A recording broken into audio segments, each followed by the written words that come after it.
What's the fatality rate for a single Earth Marine? The query stunned the Academy into silence. Orison War College's lecture hall was designed for exactitude. Its tiered seating, sharp lighting, and expansive wall display, capable of presenting casualty curves and vivid colors, transformed numbers into something resembling mathematics rather than human lives. Cadet Jonah Reed sat midway, tablet open, hands still. He wasn't there to be impressed. He was there because attendance was mandated, and the topic, force metrics, guaranteed someone would treat figures as immutable laws. Around him, the hall filled with uniforms from various fleets. Some cadets sported intricate harnesses and status cords, while others had neural crowns radiating a faint glow. A few even had drones hovering behind them, recording and archiving every utterance. Jonah wore the Academy's simple grey fabric, devoid of cords or crowns. His only identifier was a small patch on his sleeve reading Earth Liaison Program, which he usually kept concealed. The instructors entered as a group, with lead lecturer Varin Doss at the center. Doss, a tall Kelmari with a lean face and eyes that analyzed people like instruments measuring metal, wasted no time on pleasantries. He activated the wall display, revealing a pristine grid of ratios and timelines. Today, Doss began, we will delve into comparative lethality metrics, kill ratios, force exchange, and unit efficiency across various theaters. A ripple of interest spread through the hall. The Council, Doss continued, has requested updated benchmarks due to the integration of a new member species. Jonah noticed a few heads turn toward the human seating section, small enough to count on one hand. Today, Jonah was the sole occupant. Doss did not yet acknowledge him. He tapped the display again, and a set of symbols appeared, each representing a species and its standard infantry unit. Baseline assumptions, Doss stated. All presented data is normalized for environment, equipment tier, and command quality. A cadet in the front row, with a clawed hand raised, inquired, Instructor, are we employing the same kill ratio definition as in fleet doctrine? Doss nodded. Confirmed hostile removals per friendly loss within a mission window. Additional metrics will be layered afterward. Another cadet leaned forward. Will there be a live case study? There will, Doss affirmed. The hall grew quiet. The initial half-hour unfolded as Jonah anticipated. Polished slides, clear explanations, and a succession of figures that showcased some species as efficient and others as costly.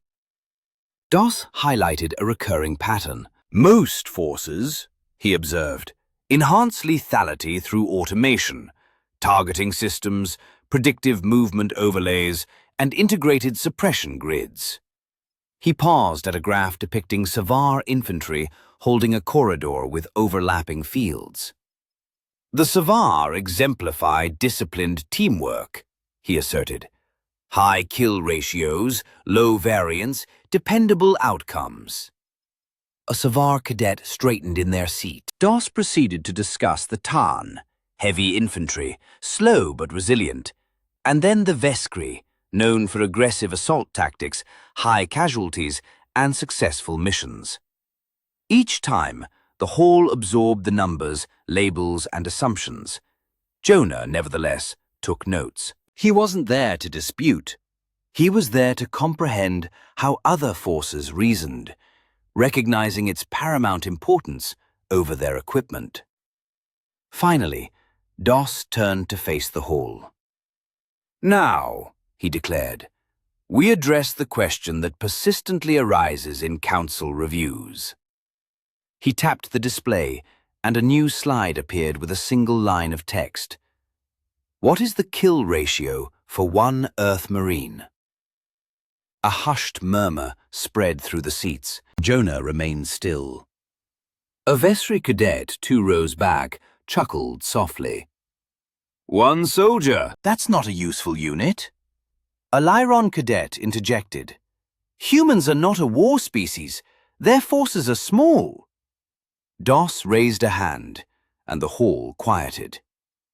"It is a useful unit," Doss clarified, "because Earth doctrine has consistently produced anomalies."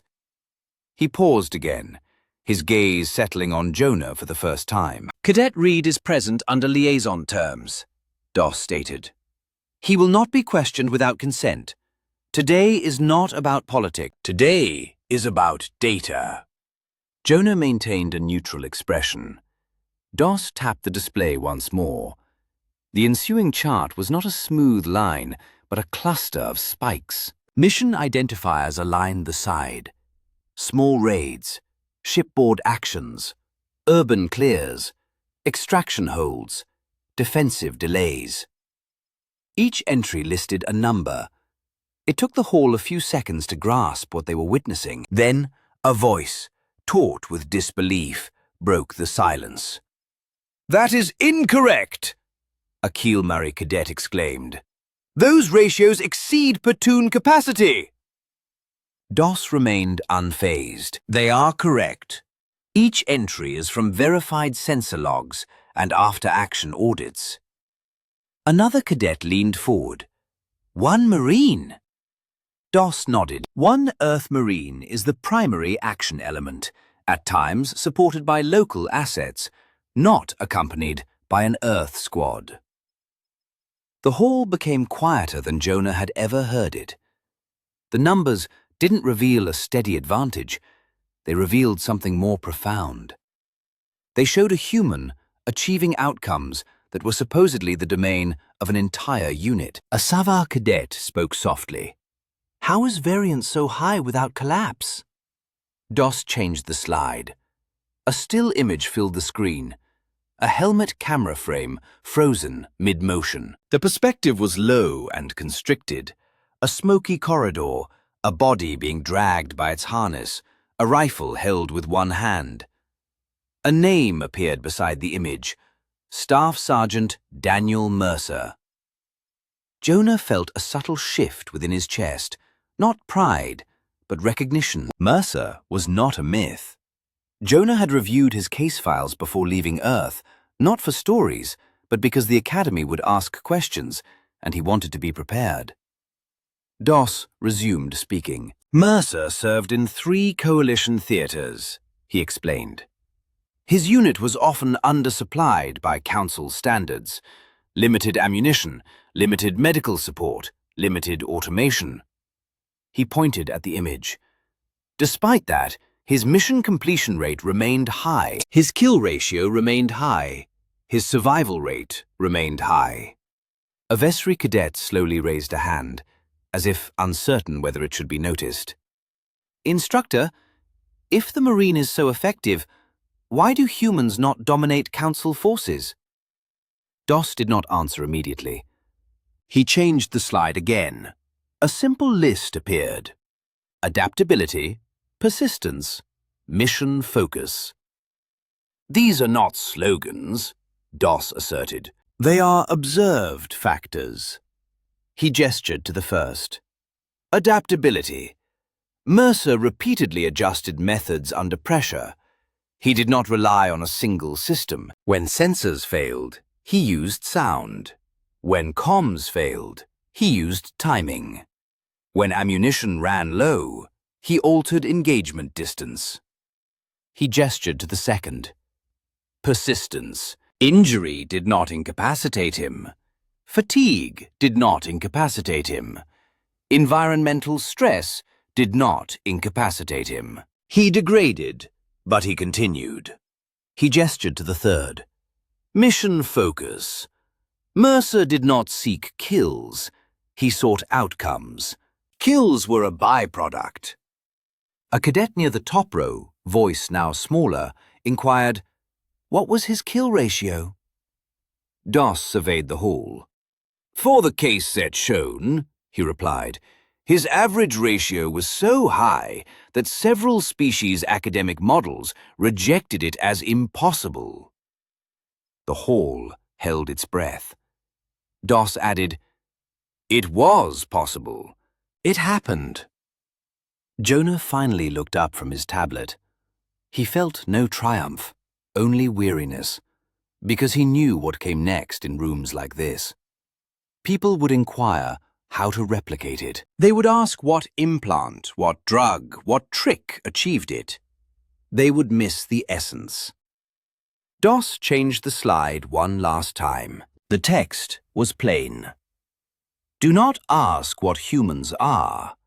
Ask what they endure. The hall remained silent, and Jonah Reed understood that the speechlessness was not yet respect. It was the first tremor in their assumptions. The silence in the hall did not break cleanly. It thinned, stretched, and transformed into a low hum of restrained voices as cadets leaned toward one another. No one laughed now. No one dismissed the numbers. Doss let it persist for a moment. Then he spoke again. "The question that follows is always the same," he said. "How?" He raised a finger. "Not why, not whether. How does one Earth Marine produce outcomes that exceed unit models?" He changed the slide. A mission map appeared, layered with timelines and markers. "This was a shipboard breach on the Karen line," Doss explained. "Mercer was attached as a security advisor. The ship lost power.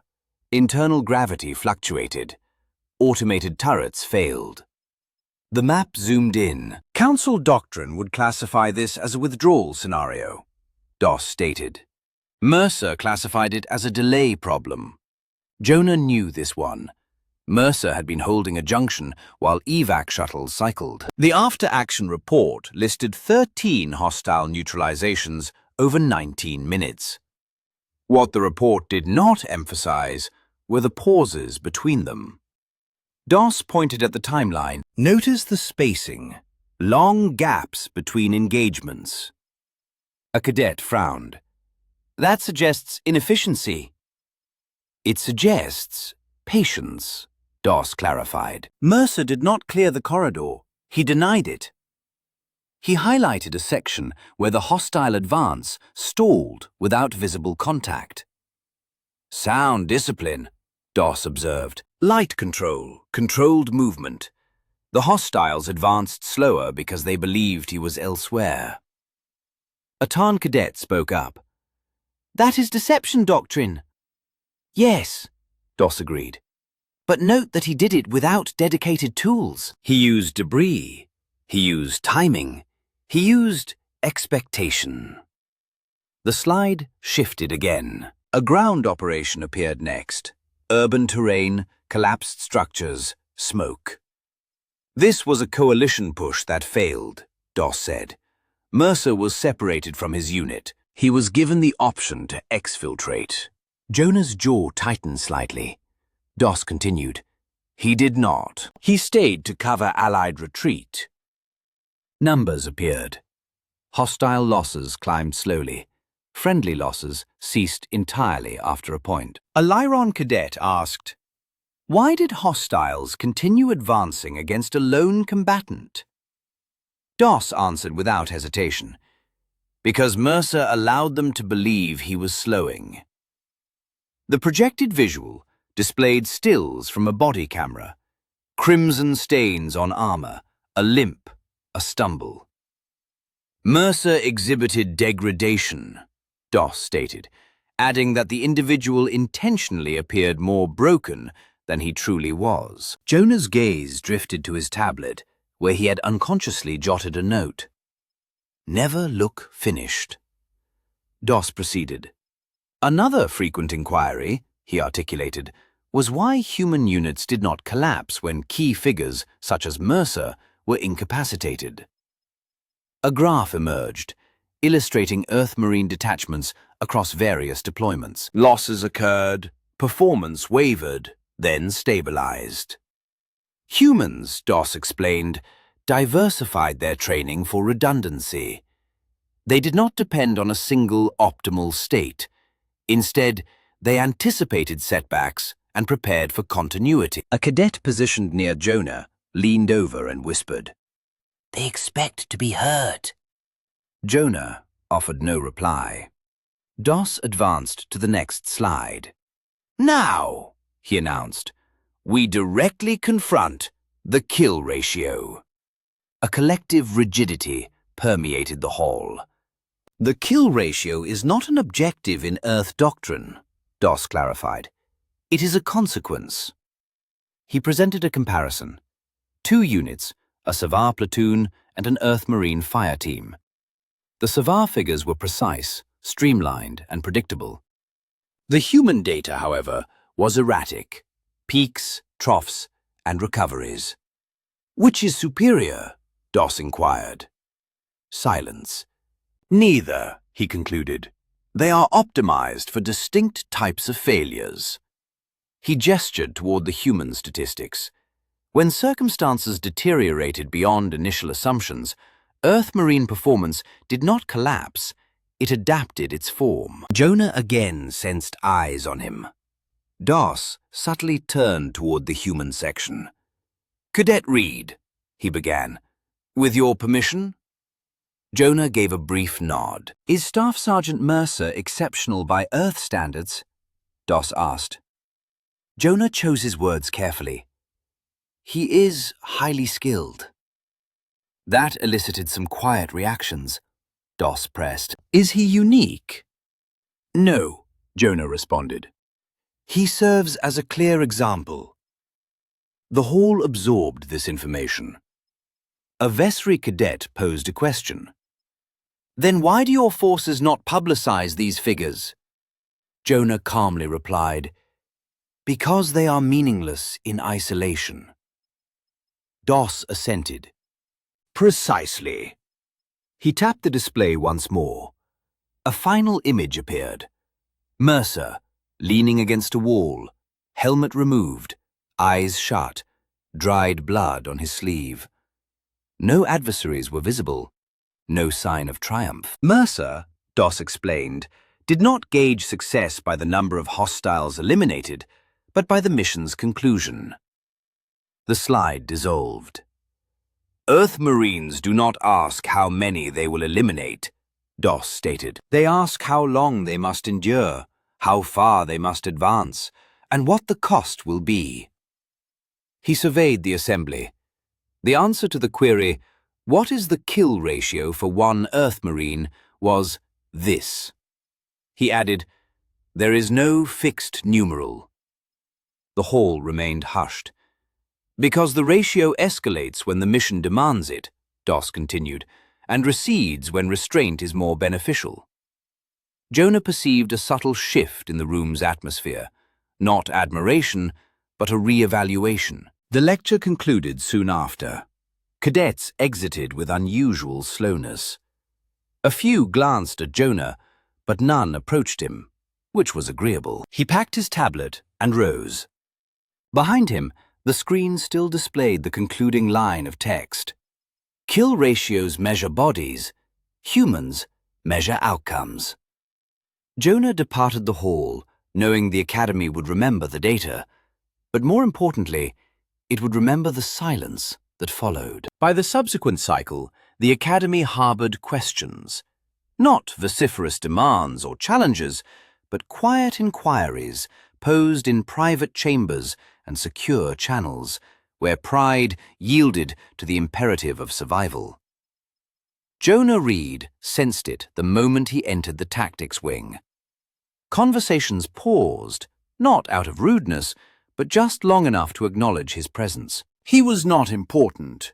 What he represented was. A Kelmari instructor intercepted him near the simulation pods. Commander Elise Vargo, a retired fleet operations officer now on faculty, addressed him. "Cadet Reed, walk with me." Jonah adjusted his pace to match hers without comment. They halted before a glass enclosure where a simulation replay hung suspended in mid-air. Mercer again, engaged in a different mission. Vargo clasped her hands behind her back. "You trained under Earth Marine doctrine before your liaison assignment." Yes, ma'am. Explain something, Vargo requested, gesturing to the screen. This moment. The image froze on Mercer, dragging a wounded Allied soldier while blindly firing around a corner. Why did he not abandon the casualty? She inquired. Our models suggest retention risk exceeded value. Jonah's response was straightforward. Because abandoning him would have crippled the unit. Vargo tilted her head. Psychological cohesion. Yes, Jonah affirmed. And time. She knitted her brow. Time? Mercer gained time, Jonah elucidated. For the casualty, for the unit, for himself. He exchanged speed for control. Vargo examined the image again. Most species accelerate under threat. Jonah nodded. Humans slow down. That answer resonated. In the days that followed, the Academy commenced running modified simulations. Human variables were introduced. Finite ammunition, sensor malfunctions, delayed medical support. Then, an additional instructor override was applied. The option to withdraw was removed. The first non-human cadet to undertake the scenario failed in under 6 minutes. The second lasted 9. The third, 12. Jonah was requested to run it on the 4th day. He stood in the pod, clad in standard Academy gear, lighter and cleaner than Earth issue. The simulation commenced with cacophony and gunfire. He did not rush. He sought cover. He counted his shots. He allowed adversaries to advance into angles that compelled their hesitation. He did not achieve victory. He did not clear the zone. He held it. 17 minutes. When the pod opened, Vargo was awaiting him. You did not maximize kills, she observed. Jonah shrugged. That was not the objective. The objective was to survive. Jonah shook his head. The objective was to maintain control of the corridor. Vargo offered a thin smile. You failed at 17 minutes. Jonah met her gaze. So did the scenario. She emitted a short, surprised laugh. Word disseminated, not that humans were superior, but that they were different in a way that defied established models. A week later, Jonah was summoned back to the lecture hall. The audience was smaller this time. Instructors, analysts, no cadets. Doss again stood at the front. We have a problem, Doss declared. Jonah waited. Our models assume that performance degrades linearly with stress, Doss continued. Human data does not. He gestured, and a new graph materialized. Mercer again. Multiple deployments superimposed. Fatigue increased. Injury increased. Stress increased. Performance dipped, then stabilized. Then, in some instances, it increased again. Explain, Doss prompted. Jonah deliberated before answering. Humans have a concept called enough. Enough? Doss echoed. Yes, Jonah confirmed. When conditions are favorable, we optimize. When they are dire, we switch to enough. Doss furrowed his brow. That lacks precision. It is, Jonah insisted. Enough ammo, enough strength, enough awareness. We cease striving for perfection. The room fell silent. An analyst spoke. This suggests humans function well in failure states. Jonah nodded. We train there. Doss leaned against the podium. Then answer the original question again. What is the kill ratio for one Earth Marine? Jonah surveyed the room. At the start of a mission, he stated, it is low.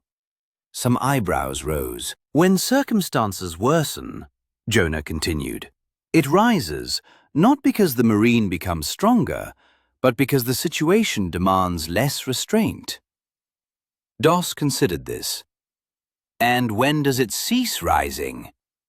When the mission concludes, Jonah replied. Or the Marine does. A silence ensued, not uncomfortable, but profound.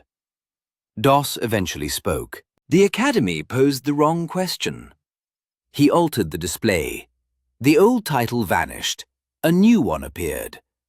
How much failure can one soldier absorb and still function? No numbers followed it, only a note. Earth Marine data pending.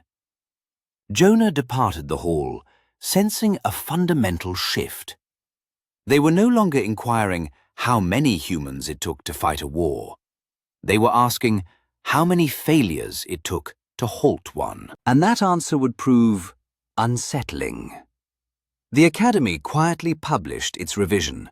No ceremony, no announcement, merely an update to the Force Metrics Handbook that most cadets would not consult unless instructed. Jonah Reed, however, read it. The previous tables remained, ratios, curves, probabilities, but beneath the section on individual combat effectiveness, a new subsection had been added: human forces. The language was meticulous. Human units demonstrate non-linear degradation under stress. Individual operators may continue to function beyond expected failure thresholds. Kill ratio metrics are unreliable predictors of mission outcome when applied to human personnel. Jonah closed the document and leaned back. That was as close to an admission as institutions like the Academy ever made. The subsequent lecture delivered by Doss was distinct. Initially, no charts, no figures. He stood before the hall, hands clasped, and spoke without the aid of the display. We quantify war because we fear what we cannot measure, Doss asserted. Kill ratios offer us reassurance. They imply control. He allowed that statement to resonate. The human data dispels that comfort. The display illuminated behind him, showing not Mercer this time, but a list of names, varying ranks, different theaters, diverse outcomes, none widely celebrated. These are not legends, Doss declared. They are consistent. He turned slightly, not looking directly at Jonah, yet not avoiding him either. One Earth Marine is not dangerous due to strength, Doss continued, or speed, or technology. He advanced the slide. A simple phrase appeared: refusal to stop. When most forces lose capability, Doss explained, humans lose efficiency. They accept that loss and persist. The hall listened with an attentiveness Jonah had not witnessed before. Not eager, not skeptical, but keenly focused. After the lecture, a Vesri cadet approached Jonah near the exit. You trained for this? The cadet inquired. Not a question, Jonah confirmed. We trained to finish. The cadet frowned. At what cost? Jonah thought of Mercer, of the image on the screen, of the quiet after-action reports that never made it into lectures. At the cost required, he responded. The cadet did not argue. That night, Jonah received a message from Earth, a simple update.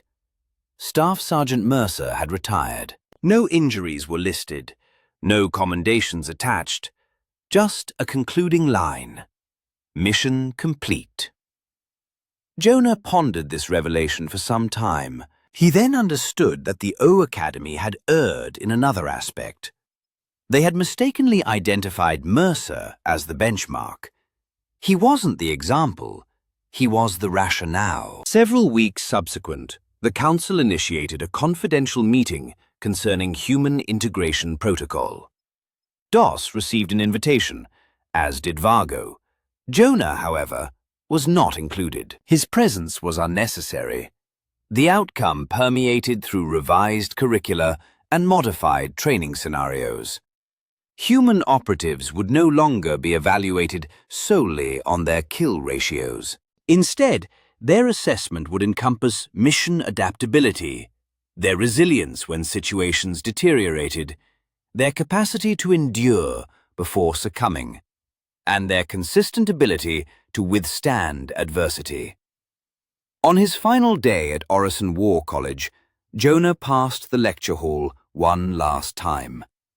The entrance was ajar. Inside, a fresh cohort of cadets occupied the familiar tiered seating. The screen displayed a recognizable caption. "What is the kill ratio for one Earth Marine?" Doss once again stood at the front. He did not wait for the hushed whispers to subside. "There is no definitive answer," he stated, "because your inquiry is misdirected." Jonah offered a faint smile and continued his walk. In the hallway, the academy felt as it always had, pristine, assured, methodical. Yet something fundamental had undergone a transformation. They would continue to tally casualties. They would still plot results.